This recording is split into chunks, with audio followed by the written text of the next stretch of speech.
ಇದೆಲ್ಲದರ ಜೊತೆಗೇನೆ ಈ ಪವಿತ್ರ ಗೌಡ ಅವರ ಮನೆಯಲ್ಲಿದ್ದಂಥ ಶ್ವಾನಗಳೇನಿದ್ವು ಅಂದರೆ ನಾಯಿಗಳು, ಅವುಗಳನ್ನ ದರ್ಶನ್ ಮನೆಗೆ ಶಿಫ್ಟ್ ಮಾಡುವಂತ ಕಾರ್ಯವೂ ಕೂಡ ಆಗಿದೆ ಅನ್ನುವಂಥದ್ದು ಗೊತ್ತಾಗ್ತಾ ಇದೆ. ಕಾರಣ ಅಂತ ಅಂದ್ರೆ ಪವಿತ್ರ ಗೌಡ ಅವ್ರ ಮನೆಯಲ್ಲಿ ಶ್ವಾನವನ್ನ ನೋಡ್ಕೊಳ್ಳೋಕೆ ಯಾರೂ ಕೂಡ ಇಲ್ಲ. ಪವಿತ್ರ ಅವ್ರ ಜೊತೆಗೆ ಬಲಗೈ ಬಂಟನ್ ಅಂತಿದ್ದಂಥದ್ದು ಆತ ಪವನ್. ಆತ ಸದ್ಯ ಈಗ ಇದೇ ಪ್ರಕರಣಕ್ಕೆ ಸಂಬಂಧಪಟ್ಟಂಗೆ ಅರೆಸ್ಟ್ ಆಗಿ ಜೈಲಿನಲ್ಲಿದ್ದಾನೆ. ಇನ್ನು ಪವಿತ್ರ ಗೌಡ ಅವ್ರ ಮನೆಯಲ್ಲಿ ಯಾರೂ ಇದ್ದಂಗಿಲ್ಲ. ಹೀಗಾಗಿ ದರ್ಶನ್ ಅವರ ಮನೆಗೆ ಶ್ವಾನಗಳನ್ನ ಶಿಫ್ಟ್ ಮಾಡಲಾಗ್ತಾ ಇದೆ. ಬೆಲ್ಜಿಯಂ ಮೆಲೋಸಿಸ್ ಹಾಗೆ ಫ್ರೆಂಚ್ ಬುಲ್ಡಾಗ್ ಈ ಬ್ರೀಡ್ನ ನಾಯಿಗಳಿದ್ದಾವೆ ಅವ್ರ ಮನೆಯಲ್ಲಿ. ಸೊ ಅವುಗಳನ್ನೆಲ್ಲ ಈಗ ದರ್ಶನ್ ಅವ್ರ ಮನೆಗೆ ಶಿಫ್ಟ್ ಮಾಡುವಂಥ ಕಾರ್ಯ ಆಗಿದೆ ಅನ್ನುವಂಥದ್ದು ಗೊತ್ತಾಗ್ತಾ ಇದೆ. 2 ಶ್ವಾನಗಳನ್ನು ದರ್ಶನ್ ಮನೆಗೆ ಶಿಫ್ಟ್ ಮಾಡಲಾಗಿದ್ದು, ಅವ್ರ ಮನೆಯಲ್ಲಿ ಆದರೆ ಈಗ ಕೆಲಸಗಾರರಿದ್ದಾರೆ, ನೋಡ್ಕೊಳ್ತಾ ಇದ್ದಾರೆ ಅವ್ರ ಮನೆಯಲ್ಲಿರುವಂಥ ಶ್ವಾನಗಳನ್ನು. ದರ್ಶನ್ ಮನೆ ಶ್ವಾನಗಳು ಹಿಂದೆ ಒಬ್ಬರು ಲಾಯರ್ಗೆಲ್ಲ ಕಚ್ಚಿ ದೊಡ್ಡ ಸುದ್ದಿ ಆಗಿತ್ತು.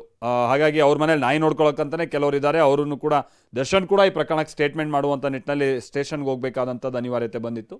ಸೊ ಈಗ ಆ 2 ನಾಯಿಗಳನ್ನು ಅಂದರೆ ಪವಿತ್ರ ಗೌಡ ಅವರ ಮನೆ ನಾಯಿಗಳನ್ನು ದರ್ಶನ್ ಅವ್ರ ಮನೆಗೆ ಶಿಫ್ಟ್ ಮಾಡಲಾಗಿದೆ ಅನ್ನುವಂಥದ್ದು ಗೊತ್ತಾಗ್ತಾ ಇದೆ. ಇತ್ತೀಚೆಗೆ ದರ್ಶನ್ ಅವ್ರದ್ದು ಒಂದು ಕೇಸ್ ಆದ ಮೇಲೆ ಅವ್ರದ್ದು ಮತ್ತೆ ಪವಿತ್ರ ಗೌಡ ಅವ್ರ ಮನೆಯಲ್ಲಿ ಇರುವಂಥ ಸಾಕು ಪ್ರಾಣಿಗಳನ್ನ ಯಾರು ನೋಡ್ಕೊಂತಿಲ್ಲ ಅಂತ ಹೇಳಿ, ಪ್ಲಸ್ ಮೇ ಬಿ ಅವಕ್ಕೆ ತೊಂದರೆ ಆಗ್ತಾ ಇರ್ಬೋದು ಅಂತ ಹೇಳಿ ಕೆಲವು ಕಾಳಜಿಯನ್ನ ವ್ಯಕ್ತಪಡಿಸಿರ್ತಾರೆ ಅಕ್ಕಪಕ್ಕ ಜನ ಅವರು.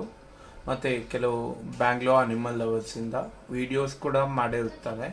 ಸೊ ಹಾಗಾಗಿ ಇದು ಇನ್ಫಾರ್ಮೇಷನ್ ನಮಗೆ ನಮ್ಮ ಸಂಸ್ಥೆಗೆ ಬಂದ ನಂತರ ನಾವು ಇಮಿಡಿಯೇಟಾಗಿ ನಾವು 2 ನಾಯಿಗಳನ್ನ, ಪವಿತ್ರ ಗೌಡ ಮನೆಯಲ್ಲಿ ಇರುವಂಥ 2 ನಾಯಿಗಳು, ಒಂದು ಬೆಲ್ಜಿಯನ್ ಮೆಲ್ನೋಸಿಸ್ ಮತ್ತು ವೈಟ್ ಕಲರ್ ಫ್ರೆಂಚ್ ಬುಲ್ಡಾಗ್, ಈ 2 ನಾಯಿಗಳನ್ನ ನಾವು ಒಂದು ದರ್ಶನ್ ಅವರ ಮನೆಗೆ ನಾವು ಶಿಫ್ಟ್ ಮಾಡಿರ್ತೇವೆ.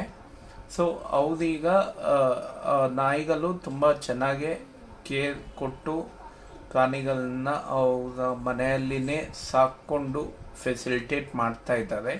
ಇದಕ್ಕೆ ಏನೇ ಎಮರ್ಜೆನ್ಸಿ ರಿಕ್ವೈರ್ಮೆಂಟ್ ಇದ್ದರೂ, ಹೆಲ್ಪ್ ಬೇಕಿದ್ರು ನಮ್ಮ ಕಡೆಯಿಂದ ನಾವು ಪ್ರೊವೈಡ್ ಮಾಡಲಿಕ್ಕೆ ರೆಡಿ ಇದ್ದೀವಿ.